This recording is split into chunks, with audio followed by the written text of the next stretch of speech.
મિત્રો કેવળ હિન્દુસ્તાનની ચેનલમાં આપનું હાર્દિક સ્વાગત છે। જૂનાગઢ પંથકમાં 12 વાગ્યા પછી વાવાઝોડું હવામાનમાં પલટો આવ્યો હતો અને વાવાઝોડાની શરૂઆત થઈ હતી। વાવાઝોડાના કારણે ધૂળની ધમરીઓ ઉડતી નજરે પડી હતી અને વાદળછાયું વાતાવરણમાં અંધકાર છવાઈ ગયો હતો। ભૂકંપ પંથકને ગમરોડી નાખ્યો હતો।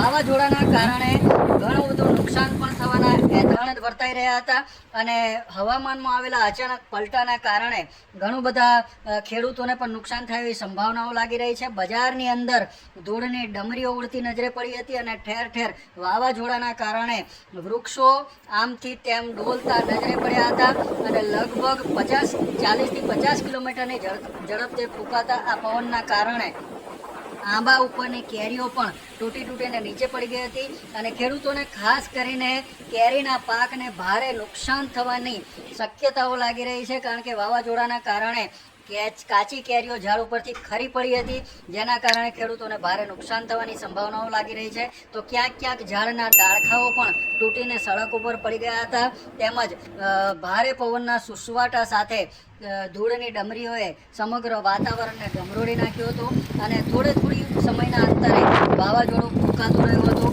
આમ 5:30 વાગ્યાથી લઈ અને 7-7:30 વાગ્યા સુધી આ વાવાઝોડાએ ભૂકંપના પંથકને ગમરોડ્યું હતું। અનેક ઝાડો ઉપરથી કેરીઓ નીચે ખરી પડી હતી, તો કેટલાય દુકાનના બોર્ડ અને બેનરો પણ વાવાઝોડાની અંદર ઉડી ગયા હતા। એક બાજુ લગ્નની પૂર બહારમાં ખીલેલી સિઝન અને તેમાં આ અચાનક આવેલા વાવાઝોડાએ લગ્નના આયોજનોને પણ ખોરવી નાખ્યા હતા અને કેટલીક જગ્યાએ જાન પણ જતી નજરે પડી હતી, તો બીજી તરફ લગ્નના મંડપો પણ ઉડતા નજરે પડ્યા હતા। આમ આજના દિવસે તબાહી મચાવી હોય તેવું લાગ્યું હતું અને ઘોઘંબા વિસ્તારની અંદર સાંજ પડતા વાવાઝોડાની સાથે ધીમી ધારે વરસાદના ઝાપટાની પણ શરૂઆત થઈ હતી, જેના કારણે લગ્નના આયોજનોની અંદર આયોજકો અને જે ઘર માલિકો હેરાન થયા હતા। કેટલીક જગ્યાએ વરસાદની સાથે કરા પડ્યા હોવાના પણ સમાચાર પ્રાપ્ત થયા છે અને ઘણી બધી જગ્યાએ લગ્નના મંડપો ઉડી ગયા છે। તો ઘોઘંબા પ્રોપર બજારની અંદર પણ ઘણા બધા લગ્ન પ્રસંગોની અંદર પણ નુકસાન થયું છે અને મંડપો ઉડી જતા નજરે પડ્યા હતા।